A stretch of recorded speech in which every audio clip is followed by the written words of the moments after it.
Volvemos a nuestro Salmo 119 y hacemos la lectura entre los versículos 137 al 144. Dice así: Justo eres tú, oh Jehová, y rectos tus juicios. Tus testimonios que has recomendado son rectos y muy fieles. Mi celo me ha consumido porque mis enemigos se olvidaron de tus palabras. Sumamente pura es tu palabra y la ama tu siervo. Pequeño soy yo y desechado, mas no me he olvidado de tus mandamientos. Tu justicia es justicia eterna y tu ley la verdad. Aflicción y angustia se han apoderado de mí, mas tus mandamientos fueron mi delicia. Justicia eterna son tus testimonios. Dame entendimiento y viviré. La preocupación de muchos creyentes es cómo vivir justamente delante de Dios. Algunos tienen un concepto equivocado sobre esto.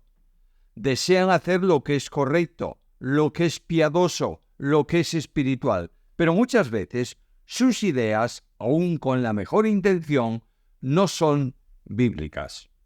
No desconocen la Biblia, pero ignoran la enseñanza principal de la Biblia sobre las manifestaciones externas que agradan a Dios y que son aquellas que nacen de un corazón en plena relación con Él. Buscan hacer lo que es justo, pero lo procuran equivocadamente. La justicia no es manifestarse en contra de lo que consideramos incorrecto, no es vestirse de un modo determinado, no es tener una cruz como adorno y rechazarla, no es leer la Biblia en un año y tener para cada día temprano un devocional. El fracaso de muchos padres en la educación de sus hijos es porque los han sujetado a un legalismo extremo y ellos han aprendido a vivir en ese estilo. Luego, cuando pueden, se rebelan. Entonces es cuando los padres descubren, tarde, que la formación externa no garantiza una transformación interna. La palabra clave de la estrofa de este salmo es justicia. Cada versículo está relacionado con ella. Cuando leo la estrofa la puedo dividir de esta manera. Primeramente, la justicia. En segundo lugar, la eternidad de la justicia. Y finalmente, la oración desde la justicia. Comencemos con el primer punto, la justicia. La justicia es un atributo divino. Leo nuevamente el versículo 137. Justo eres tú, oh Jehová. Dios es justo. Justicia es la perfección divina que hace que Dios se ajuste en todo a la más estricta rectitud y obre conforme a ella. Los actos de Dios son siempre justos. Así leo: si dijereis, no es recto el camino del Señor. Oíd ahora, casa de Israel, ¿no es recto mi camino? ¿No son vuestros caminos torcidos? Ezequiel capítulo 18 y versículo 25. Las normas de rectitud rodean todas las acciones de Dios. Por eso el Salmo afirma que son rectos todos tus juicios. Aún las más duras acciones suyas son justas, como puede ser el diluvio o la destrucción de Sodoma. La misericordia está presente en Dios juntamente con la justicia. Leo de esta manera en la Escritura: por la misericordia de Jehová no hemos sido consumidos, porque nunca decayeron sus misericordias. Nuevas son cada mañana, grande es tu fidelidad. Lamentaciones capítulo 3, 22-23. La más grande evidencia de la justicia es la cruz. Como lo expresa un texto elocuente: el que no escatimó ni a su propio Hijo, sino que lo entregó por todos nosotros, ¿cómo no nos dará también con él todas las cosas? Romanos 8:32. La verdad es que Cristo padeció una sola vez por los pecados, el justo por los injustos, para llevarnos a Dios. Primera Pedro 3:18. Notemos la justicia de la palabra, versículo segunda parte de ese versículo y el versículo 138. Y rectos tus juicios. Tus testimonios que has recomendado son rectos y muy fieles. La Biblia es, como se ha dicho ya a lo largo de estas reflexiones, el testimonio de Dios. Él se revela en ella. Allí está lo que es su justicia. Él mismo recomienda la atención a la palabra para que el hombre, especialmente el creyente, esté dentro de ella. El versículo dice lo que es la Escritura. Tus testimonios son rectos y muy fieles. Rectos porque conducen a una vida justa delante de Dios. Muy fieles porque jamás fallan a quienes los creen y los obedecen. La rectitud consiste en aceptar la totalidad de los estatutos de Dios, no solo aquellos que nos interesan, sino todos. El interés supremo del creyente aparece en el versículo 139. Mi celo me ha consumido porque mis enemigos se olvidaron de tus palabras. El creyente que ama a Dios ama también su palabra. El rey David hacía como si fuesen contra él los menosprecios que algunos hacían a Dios. De modo que decía, porque me consumió el celo de tu casa y los denuestos de los que te vituperaban cayeron sobre mí. Este era también el compromiso de Cristo con la palabra. Cuando Él tomó un cinto, un atado de cuerdas y expulsó a los mercaderes del templo, como dice la Escritura, haciendo un azote de cuerdas, echó fuera del templo a todos y las ovejas y los bueyes y esparció las monedas de los cambistas y volcó las mesas y dijo a los que vendían palomas, quitad de aquí esto y no hagáis de la casa de mi padre casa de mercado, porque se acordaron sus discípulos de que está escrito, el celo de tu causa me consume. Capítulo 2 del Evangelio según Juan, versículos 15 al 17. ¿Cuál es la causa para esto? Dice el texto, mis enemigos se olvidaron de tus palabras. El salmista consideraba como enemigos a quienes se olvidaban de la palabra de Dios. Hay quienes aman solo un determinado cuerpo de enseñanza y dejan a un lado los demás. Luchas por aspectos externos, pero se olvidan de los mandamientos concretos, como la evangelización, la comunión en la unidad y otros. Hay quienes no presentan programas evangelizadores, pero luchan por no modificar ninguna costumbre histórica. Quienes aman verdaderamente la palabra se consumen por esa situación. Voy al versículo siguiente, 140, y ahí está la pureza de la palabra. Sumamente pura es tu palabra. La justicia está unida a la santidad en Dios y en su palabra. Dios revela en la Biblia su santidad. Los serafines proclaman que Él es santísimo al adorarle ante su trono de gloria. Es más, la cruz es el resultado de la santidad de Dios. De manera que cuando la considera el salmista dice, pero tú eres santo. Salmo 22, versículo 3. A causa de la santidad de Dios, se produce la cruz para resolver el problema del pecado.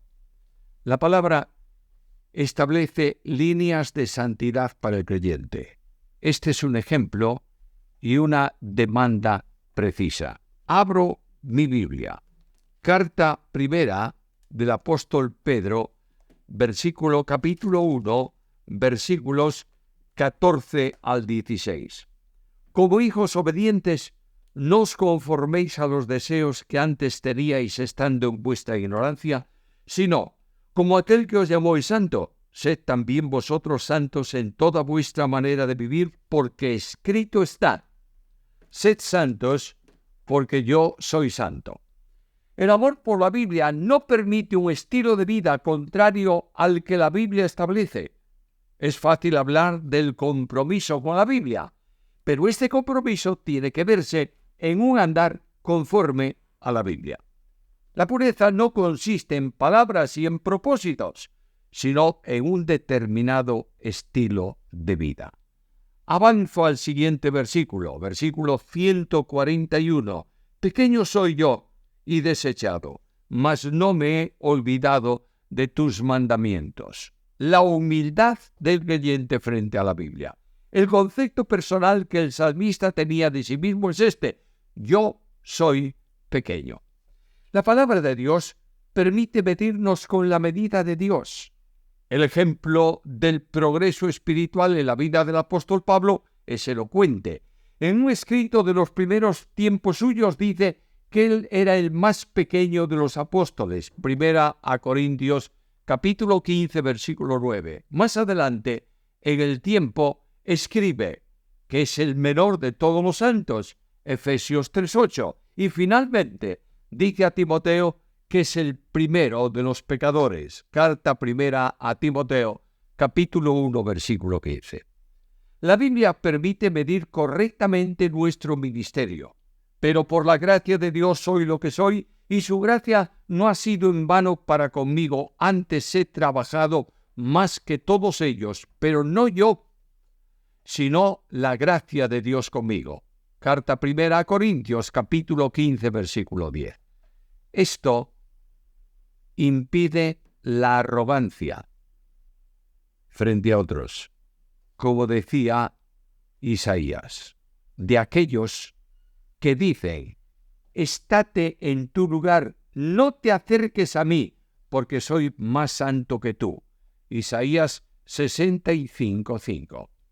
El precio a pagar está en el versículo del Salmo en donde el salmista dice que es desechado, es decir, despreciado, por quienes no aman la palabra, como ocurrió con Cristo y como ocurrió con Pablo cuando, por ejemplo, en caso de Pablo, los judaizantes lo atacaban.